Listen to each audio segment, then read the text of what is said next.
안녕하세요. 반갑습니다. 말씀을 사모하는 여러분, 고난주간입니다. 오늘 성금요일이 지나고 주님은 무덤 속에 갇히고 계시는 시간입니다.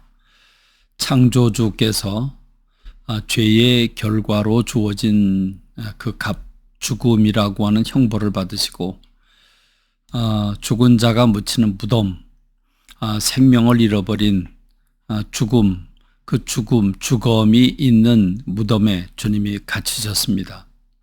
정말 우리 주님이 하실 수 있는 모든 것들은 다 하셨다는 말씀입니다. 무덤이야말로 희망이 없는 곳이지요. 무덤이야말로 절망의 장소입니다. 바로 우리 주님이 그 무덤 속까지 내려가셨습니다. 우리 인생들을 위해서 십자가를 지시고 죽으시고 그 죄를 짊어지시고 무덤 속으로 가셔서 우리 주님이 고난을 받으시는 날입니다. 오늘 토요일은 그런 면에서 침묵을 지키시는 그런 그 날이지요. 그리고 내일 부활주일을 맞게 됩니다. 주님이 무덤을 물리치고 일어나시는 거죠. 깨어나시는 거죠. 창조주로서 일어나시는 거죠. 부활의 주로서 일어나시는 것입니다. 우리가 이 부분을 생각해 보면서 주님이 고난받으시고 무덤 속에 갇히고 계시는 그 시간 우리가 묵상해야 될 것이 무엇일까 생각하다가 저는 주님이 십자가에서 말씀하신 7마디가 떠올랐습니다. 주님이 십자가상에서 7번 말씀하셨는데 그 한 말씀 한 말씀이 다 얼마나 의미가 깊은지 상상을 초월합니다. 그 7마디 주님이 하신 7번의 말씀들을 한번 더듬어 볼까요?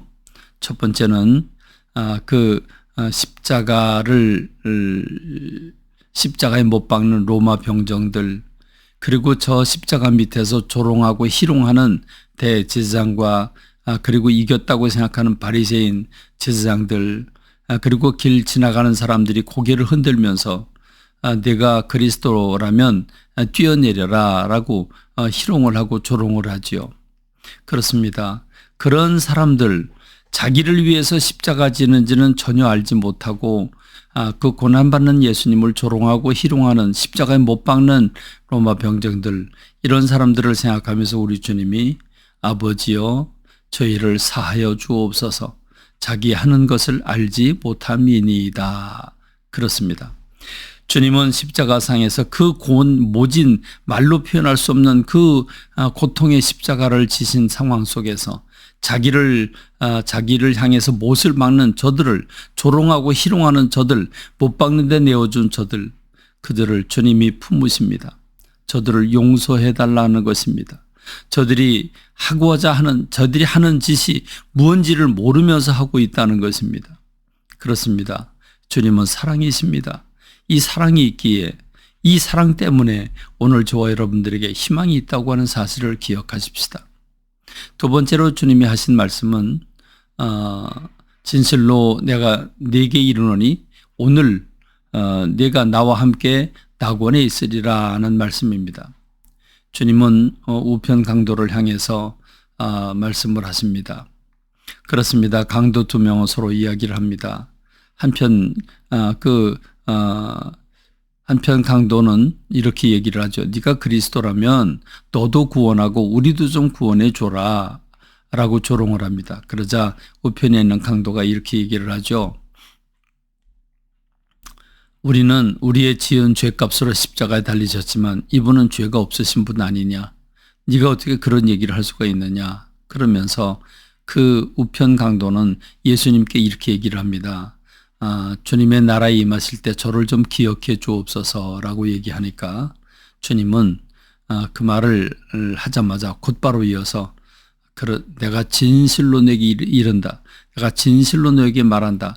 오늘 네가 나와 함께 낙원에 있으리라 하고 말씀을 하십니다. 기가 막힌 은총이지요. 그렇습니다. 평생 죄를 짓고 살았어도 마지막 한순간에 선한 마음을 가지고 주님을 향해서 구원을 요청하는 사람 외면하지 않으십니다. 임종 전에 예수 그리스도를 영접하는 사람 의외로 많습니다. 주님은 그럼에도 불구하고 주님을 찾는 사람들의 손을 뿌리치지 아니하시고 기쁘게 붙잡아 주신 주님을 생각합니다. 다음에 세 번째, 주님은 육신의 어머니 마리아를 바라보면서 이렇게 얘기를 합니다. 여자여 보소서 아들입니다. 그리고 요한이라고 하는 제자를 향해서 이렇게 얘기를 합니다. 보라 네 어머니라 이렇게 말씀을 하십니다. 그렇습니다. 그 마리아, 예수님을 낳은 그 동정녀 마리아가 얼마나 가슴이 아프겠습니까?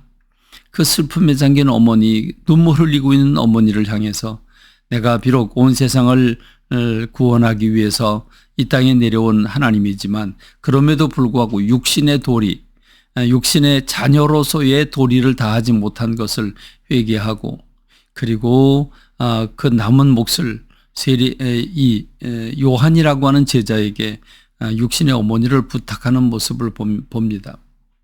이런 걸 우리가 생각해 보면 인류를 위해서 십자가 지신 예수님이 어머니를 생각하는 그 모습을 보면서 디모데전서 5장 8절에 보면 누구든지 자기 친족 특히 자기 가족을 돌아보지 아니하면 믿음을 배반한 자요 불신자보다 더 악한 자라고 했는데 가정 안에서 가정을 등지고 살아가는 혹시 성도들이 있는가 두렵습니다. 우리 성도들은 자기 가족을 더 돌보는 책임지는 주의 사람들이 되어야 될 것입니다. 그런가 하면 네 번째로 주님은 하나님을 향해서 엘리 엘리 라마 사박단이라고 하는 외침을 외치십니다. 나의 하나님 나의 하나님 어찌하여 나를 버리셨나이까. 그렇습니다. 주님은 하나님은 우리 주님의 그 비명소리를 외면하셨습니다. 아주 철저하게 버리셨습니다. 주님은 우리들을 구원하기 위해서 그렇게 하나님이 육신의 옷을 입으시고 처절하게 아주 철저하게 완전하게 버림을 받으셨다고 하는 사실을 우리가 생각해야 합니다. 바로 이것 때문에 우리가 구원을 받게 된 줄로 믿습니다. 그런가 하면 주님은 내가 목마르다라고 말씀을 하십니다. 목마름, 육신적으로도 목이 마를 수밖에 없는 상황이지만 영적인 목마름이 주님께 있습니다. 오늘 저와 여러분들이 내 주변 사람들 그리고 내 영적인 것들 그리고 교회 그리고 영혼 구원해야 될 많은 사람들을 생각하면서 영적인 목마름은 없습니까?